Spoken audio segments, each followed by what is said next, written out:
Ladies and gentlemen, it is now time for the Future of Wrestling podcast with your hosts, the Maniac, Matt Tennant, and the Wolverine, Logan Myers.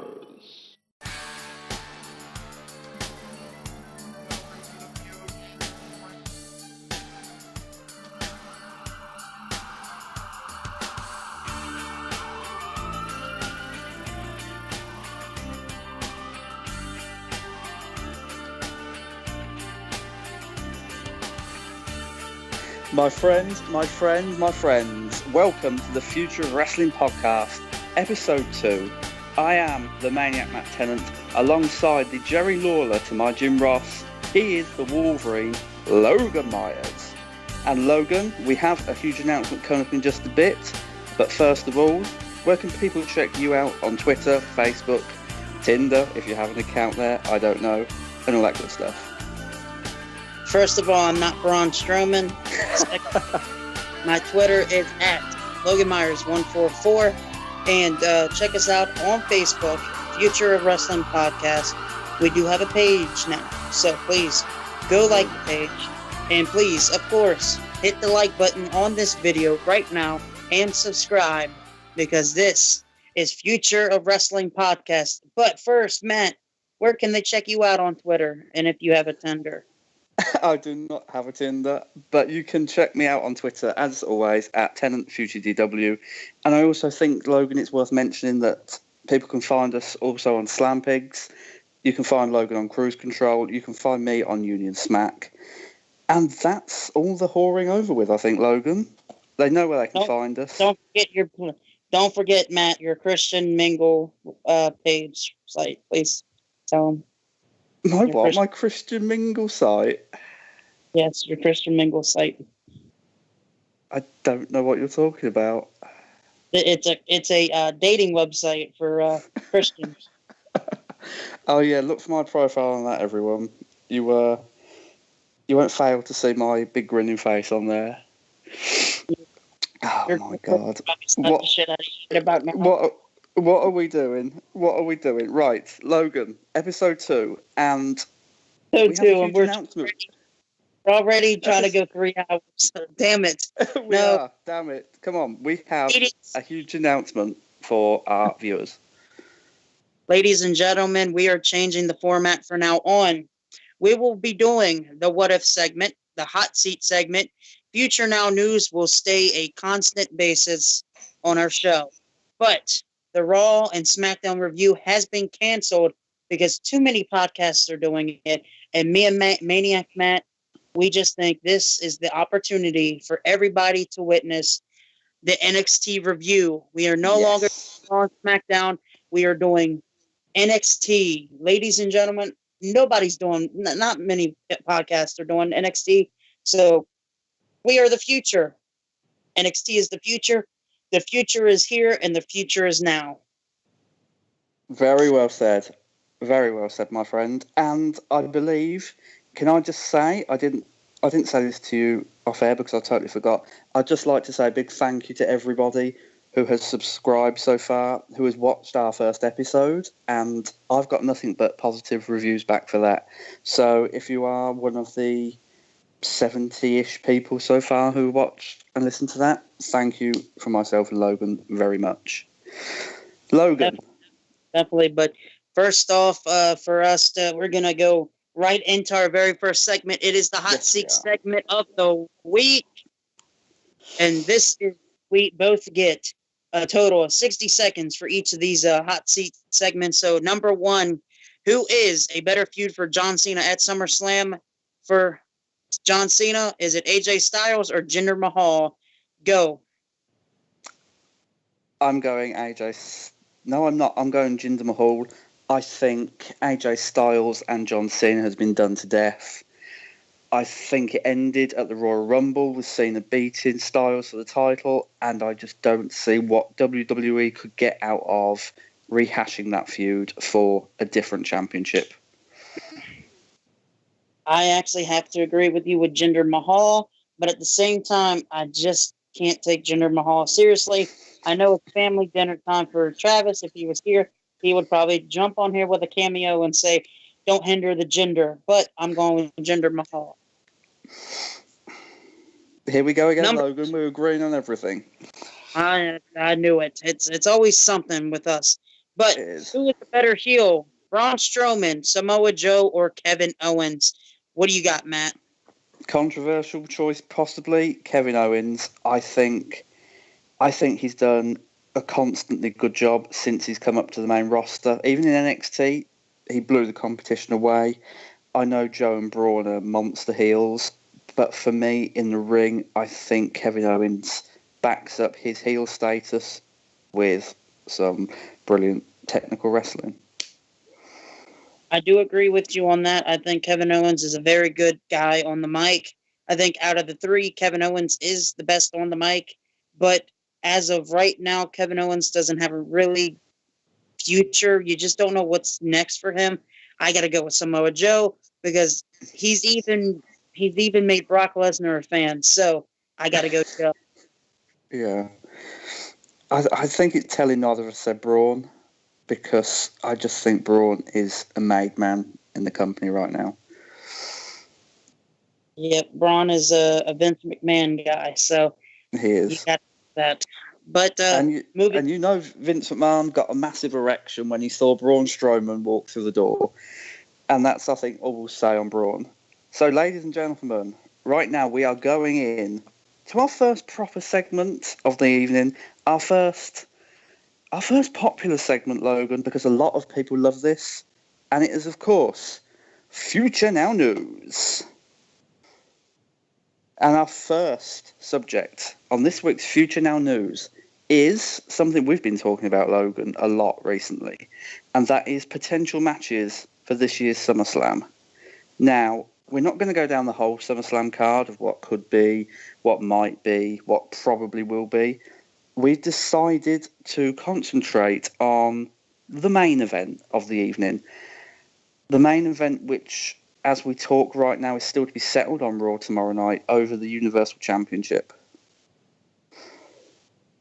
Yes, it is not been announced yet exactly. We have Samoa Joe taking on Roman Reigns tomorrow night in a one-on-one match. Winner takes on Brock Lesnar at SummerSlam. But we both of us, Matt, I know we're supposed to try to find things we disagree on, but we both have to agree on this. Looking at it, it's got to be Braun Strowman coming in and interrupting, and then Kurt Angle has to make this a fatal four-way at SummerSlam between Samoa Joe, Roman Reigns, Braun Strowman, and Brock Lesnar. Yes, I can't disagree again. Sorry, everyone. I just think you've got four massive stars, and what do you do with two of them if the match ends clean tomorrow night? Do you know what I'm saying? If Joe beats Reigns, what do you do with Reigns at SummerSlam? I don't want to see Reigns versus Strowman again in a one-on-one match. Same goes for Joe. If Reigns beats Joe, what do they do with him at SummerSlam? So I think the obvious logical thing is going to be Fatal 4-Way, and it's difficult, because how do you book that match without making Brock, Braun, the three winners, basically? How do you book that match, Logan, at SummerSlam without one of them looking weak? I think there's so many ways that you can really book this match to make them all look very, very good. Obviously, I think anybody that can go toe-to-toe against Brock Lesnar is a guy that's going to be looked at as a positive figure and a positive wrestler coming out of the match. I mean, look at what Samoa Joe did at Great Balls of Fire against Brock Lesnar. He didn't just take Brock Lesnar to the limit with the time limit that those two had, but after the match, Brock Lesnar was a fan. He even came out and said, I enjoyed the match. I actually enjoyed working with Samoa Joe. So just hearing those words coming out of Brock Lesnar's mouth, to me, speaks volumes. And I think that's what's going to help the future of all three of these men against Brock Lesnar. Of course, Roman Reigns is going to be that guy. He's the guy, the big dog. Yeah. Or and he's the kitty cat. But the kitty cat. Who have you got your money on for to walk out of SummerSlam with the title? Because for me, I'm going Joe all day. We're going Samoa Joe. I think right now, since we don't know if it's going to happen, if it's not going to happen, right now we can do another prediction coming in the near future in a couple weeks from now. I'm still got to go Braun Strowman.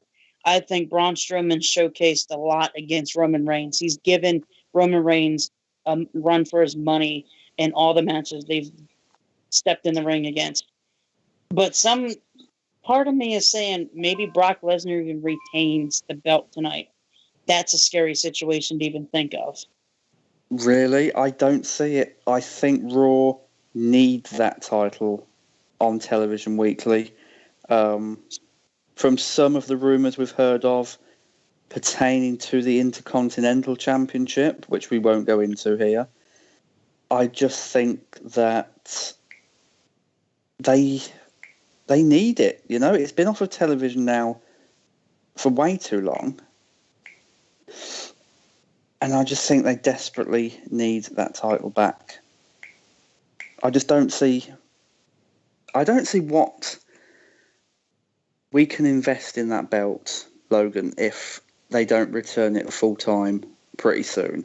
And I do think, honestly, I think for this match, Braun Strowman is going to cost Brock Lesnar the title. They'll battle into the crowd maybe. And I think Joe will choke out Reigns for the title. I honestly see that happening. I don't see any other ending to this match because I think Braun Strowman is good. He's got the look. I think it's too soon for him to be champion just yet. Yeah, just coming off the injury. But at the same time, Matt, I can see something different. I can see Braun Strowman and Roman Reigns fighting into the crowd and Joe putting the submission on Brock and beating him.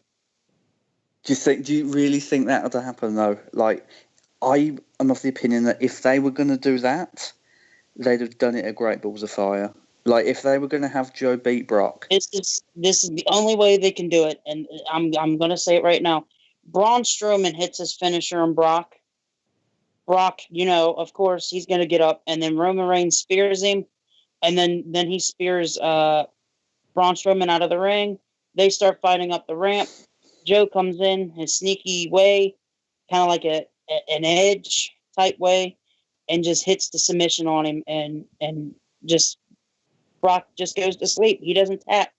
He just goes to sleep. I could see that, but I also think WWE are looking long term of what comes after this, and we're not going to see Brock again after SummerSlam until Survivor Series, probably. Maybe not even until Royal Rumble. I just think if Joe choked out Reigns, that would obviously lead to a program going into November, December time. And I think WWE need to be looking at the long term right now because, we've got Lesnar a handful of times since WrestleMania, and the main event scene has basically passed by without any major prize. So I think they need to be seriously looking at what happens on Raw with the title in the picture, with two men who are there full time. And that is why, I think that's one of the only reasons I'm saying Joe will choke out Reigns to win, because I can't see a Joe Brock feud going forward because of Brock's contract. I also can't see Joe Strowman.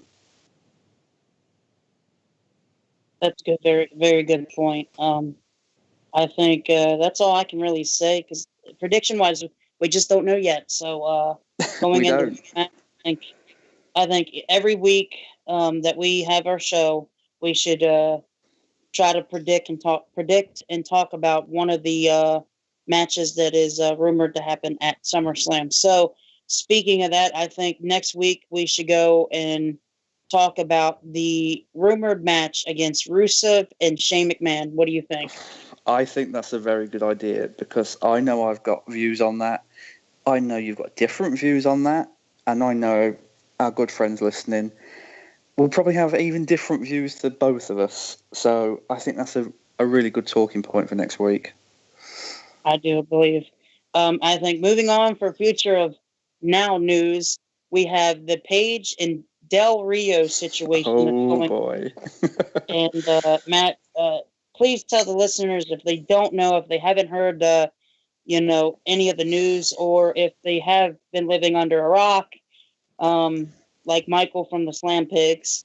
Go ahead and tell the viewers and the fans what exactly has been going on. Well, it all started a couple of weeks ago with what seemed to be a simple argument on the beach in Florida, where, of course, Del Rio, who is now competing as Alberto El Patron, works for Impact Wrestling. That nothing seemed to come of that. Paige's representatives came out and said it was just a marital dispute, nothing more. Since then, we've had videos online of Paige returning to the ring, which is always good. I know from talking to you, Logan, we both think she's coming back to WWE soon. But since then, it's gotten serious. Like this is Paige's life, ladies and gentlemen. So let's just listen to this. On July the 11th, there was an altercation at Orlando International Airport in Orlando, Florida, where police were called, but from what we were told by Paige and obviously her representatives, because they have to fucking get involved in everything now, the pair called the police because a woman threw water at them. That isn't an offence. And it's not something you call the police for, Logan. I think you'll agree on that. Yep. It turns out that an eyewitness came forward last week to say that the excuses Paige and Patron gave were rubbish, and they gave their account to a website which is drastically different to what we heard.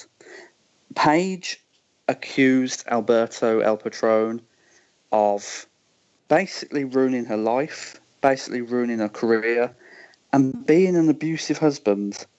There was then another further altercation in a restaurant where the pair argued to the front of the restaurant, and Del Rio appeared to be covered in water from where she'd thrown a glass of water over him, and the argument went something, Logan, like, if I've got this down right, she accused him of being an abusive husband. And then, I mean, the insults they threw back and forth were just horrible, you know?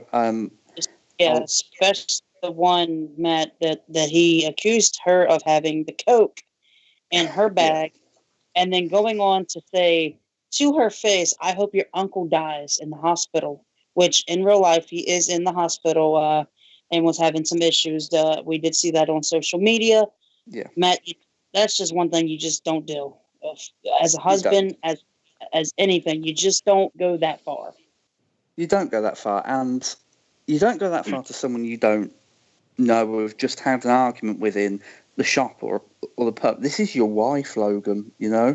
This is the woman you've promised to stand by for the rest of your life, to love and cherish and whatnot. It's disgusting what Del Rio said to her. We don't know whether the cocaine jibe is true yet. He could have just been saying that because it's Del Rio, and let's be honest, he's not had the best time backstage with wrestlers. You know, I've heard stories about him from his WWE days. This is a tricky situation because right now we're working off stories, we're working off eyewitnesses. The only thing we know to be 100% true right now, Logan, is that Paige is in a really dark place. And I've said this before, if you look at videos of Paige from 2 years ago and then compare them to now, she's a different person. You know, she was bubbly, she was kind, she was funny, and now she just looks like, she honestly looks like a victim of domestic abuse, which Del Rio has been accused of. See, like, this situation is tricky. It's a situation that you don't want anybody to be in. This is a situation that you, that many people, it doesn't end very well. Yeah. And we, I know we both can agree on this. I think this is a point where we don't want to disagree on this, and we can't disagree on this. We don't want to see anything happen to Paige in real life. We don't want to see her end up, like you said to me off air, maybe doing coke and overdosing on drugs or something like that. Yeah. Or just to the point where he does drink a lot and he does get drunk, and then him beating her to death or something. We just don't want to see it. We've seen enough. We've seen enough wrestling casualties over the years, Logan, to know these things often don't end well. You know, they often don't end with everybody happy, with everyone living happily ever after. Should this alleged coke habit of Paige's be true, then it's a very fine line she's walking, because anything could tip her over the edge. And how many wrestlers have we seen die at a very young age from a cocaine overdose? You know, not to mention the possibility of suicide while you're not in the right mind. Like I allude, you mentioned Bam Bam Bigelow. Exactly, Bam Bam Bigelow, who committed suicide because he was having money worries. And I'm sure, Scott Bigelow, which is his name outside the ring, the name he was born with, wasn't in the right place and in the right frame of mind when he took his own life. But I'm pretty sure that Paige isn't in the right frame of mind now. And I don't want her to be the next wrestling statistic. Because she's 24, 25, I think we said. And she is... a couple years older than me. Exactly. And she's got a whole life ahead of her. I don't want to see it ended over something as... I'm going to call it meaningless, because a relationship that's like that comes into the public spotlight as often as that does, isn't a proper relationship. It's a meaningless shell of an existence. And as far as I'm concerned, I don't know the pair. I don't know Alberto. I know what I've heard. She'd probably be better off either divorcing him or certainly leaving him. And I know being on the road a lot doesn't help wrestlers sometimes, but I really think that's where she needs to be right now, around people who can support her and not just stuck in a situation where there's a chance of something tragic happening. Exactly. There's just there's a piece of us that we just don't want to see. We don't want to see it, and it's just exactly. And she needs help. WWE's always there to help them, and you know that. Vince will take care of her in the long run. He will do as much as he can to get her, to fix her life and get it back on track. And you mentioned off air also saying, maybe, just maybe, her getting back on the road would help. Yeah, it's true. It's true. She needs to be surrounded by familiar faces right now, and not faces who are going to accuse her. I can see everything that's been said about Del Rio being true. That's just the impression I get from him outside the ring. I'm just worried that this is going to end bad. It's got all the hallmarks of a tragedy written over it. All Most the hallmarks of a tragedy. And it'd be such a shame, because she's such a talented young woman. And I think WWE need to pick her out of the shit storm she's in, plop her back into the roster, even if you're not going to do anything with her for another 6 months. Just get her back on track. And that's where I believe Paige needs to be right now. Me too. Definitely think that's all I can. That's the only positive things I can say right now. Yeah, there is nothing else to say, Logan. Like, until we get some more news on this or until it happens again, I think we're better off moving on, because people are going to be sitting there saying, you're speculating, you don't know for sure. When the tragedy of it is that we actually do know pretty much for sure how things like this turn out.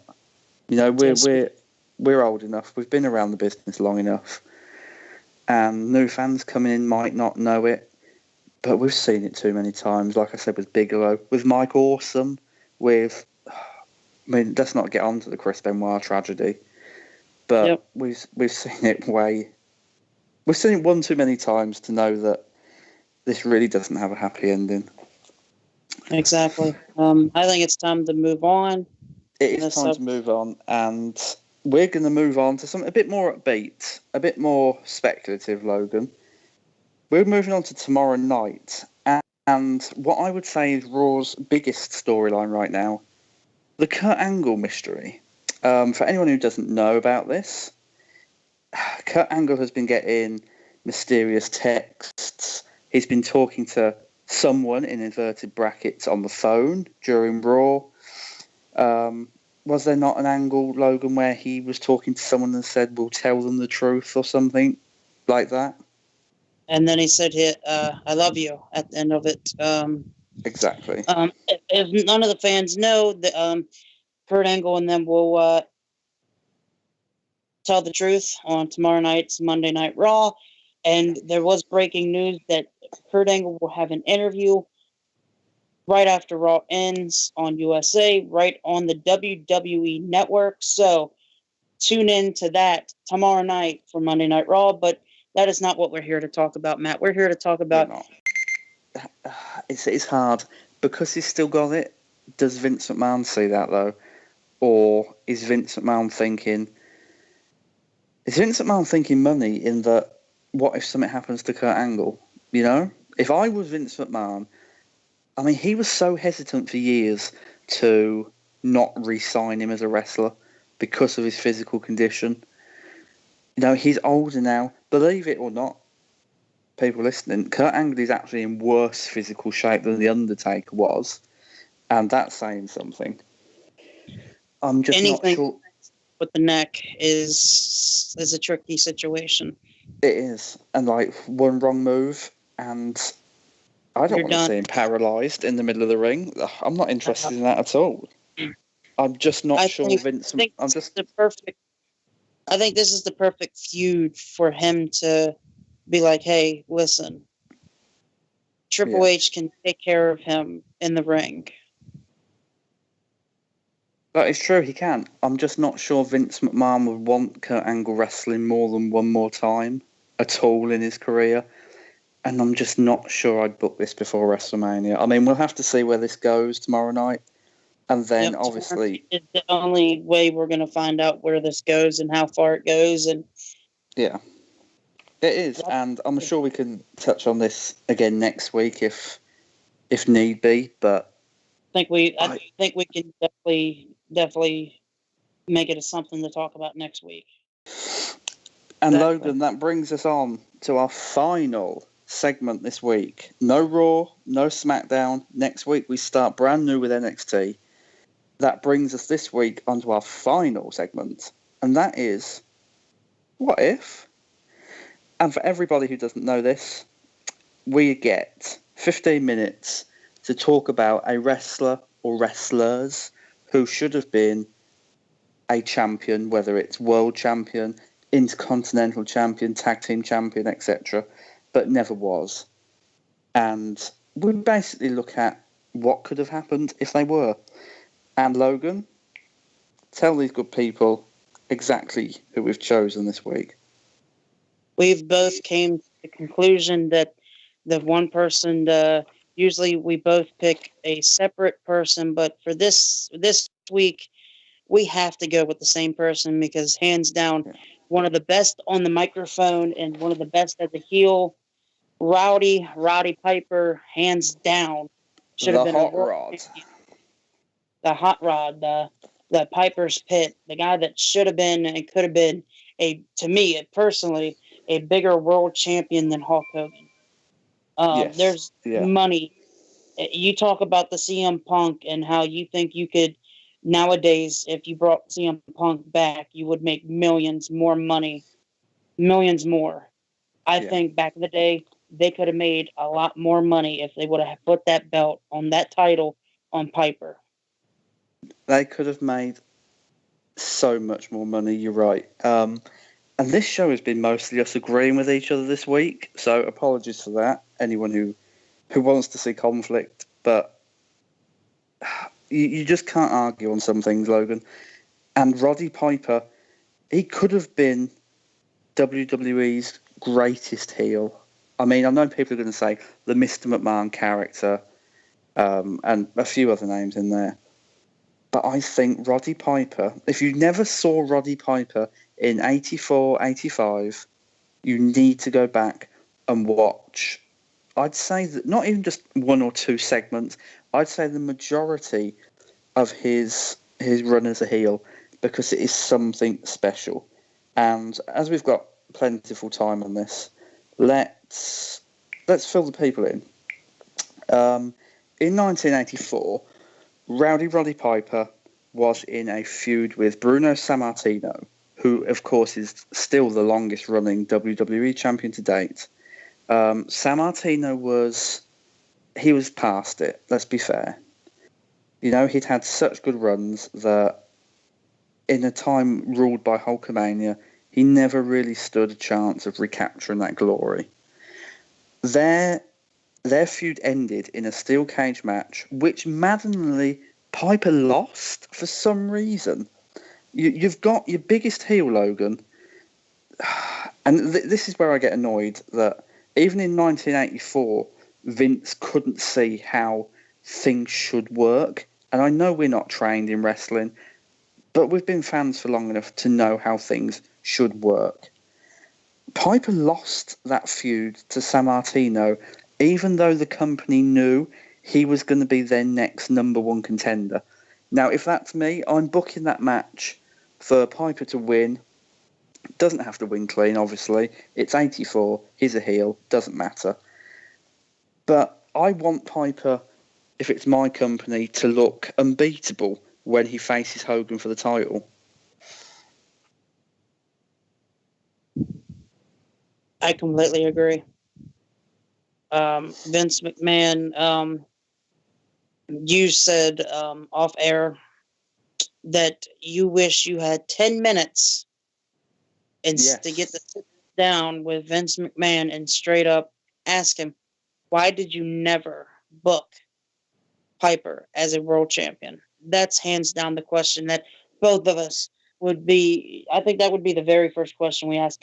Why was Piper never a world champion? It would Straight be, up. and it would be a valid question, because this guy, he was so hot. Like, I've never seen, maybe Ric Flair in NWA, but I've never seen a crowd reaction to Piper like the reactions he got at War to Settle the Score. You know, and if anyone's never seen that, find it, because just for the crowd reactions that Piper got, they were hateful.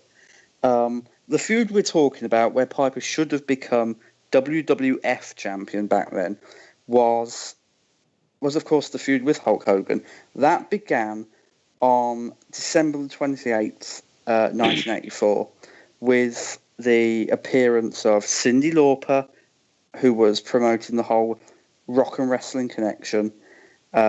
She had a little thing going on with Captain Lou Albano, who appeared in her Girls Just Want to Have Fun music video.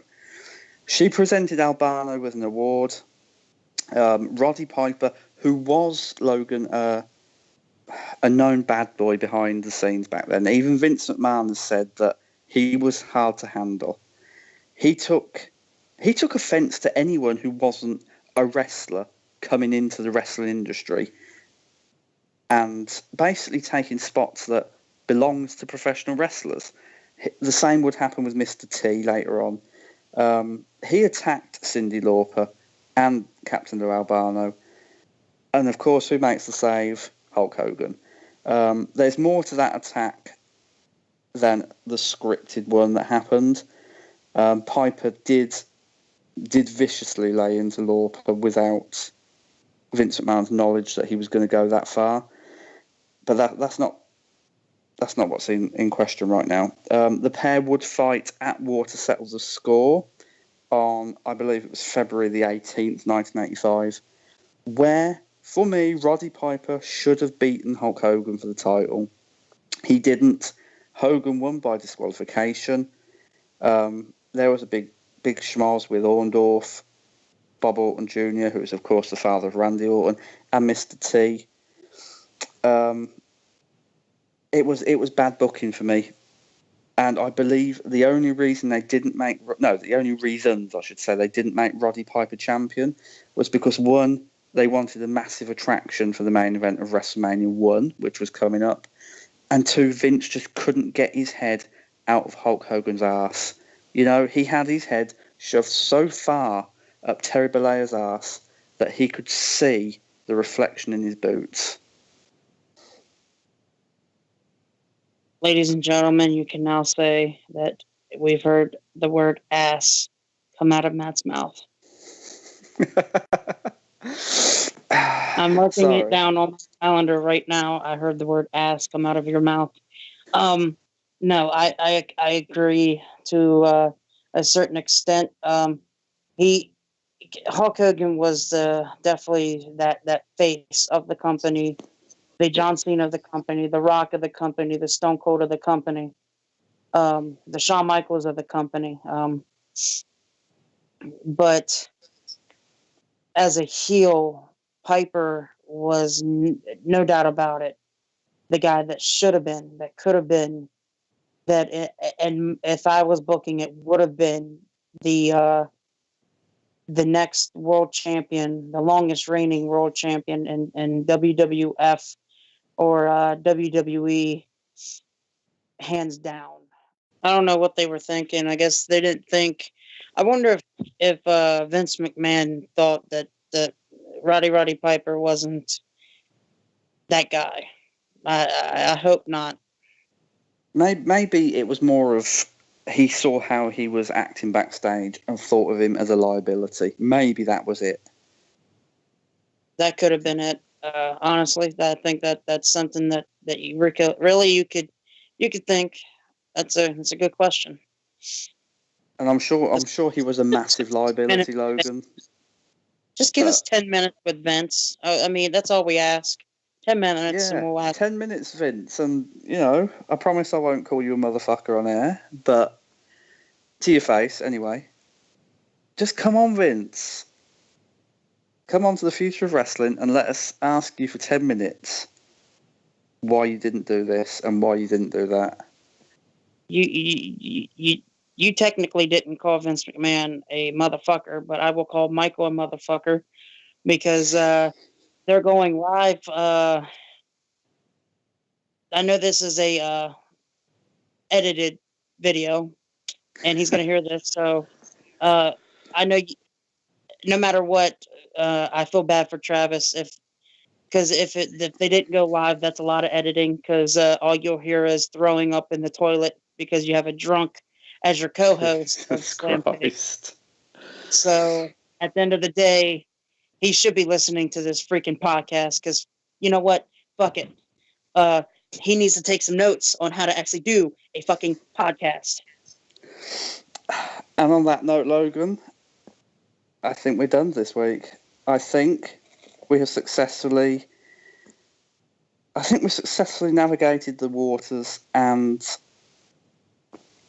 hopefully given people what they want. Yep, I think this has been the ending of episode 2 for us now, Matt.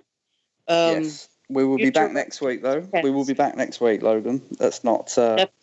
Next week, guys, don't miss what if segment. Who do we got next week? We'll let you know who we're going to talk about next week. We have NXT review coming, the very first NXT review that we're going to do. We're going to talk more about the Kurt Angle the Kurt Angle segment from this tomorrow night, Monday Night Raw, and we will talk more about the SummerSlam card, and we will talk about the rumored match, Shane McMahon versus Rusev, and much more. And much more. And Logan, one last time, where can people find you on Twitter? Not Tinder. We've already established neither of us have a Tinder account. Where can they find you on Twitter? And you have the Christian Mingle site. Don't forget. You can check me out on Twitter at Logan Myers 144. Please check us out on Facebook at Future of Wrestling Podcast. Please hit the like button for this video and subscribe, because this is the future is now and the future is here. But Maniac Matt, the Jim Ross of My Jerry the King Lawler, where can they check you out on Christian Mingle and Twitter? Christian Mingle. You can check me out on Twitter, as always, at Tenant Future DW, and check myself and Logan out on Slam Pigs. You can find Logan on Cruise Control. You can find me on Union Smack. And for this week, that is it. We thank you very much for listening. We love you all. Keep subscribing. Keep tuning in, and until next week, we both wish you all the very, very best. For the Future of Wrestling Podcast.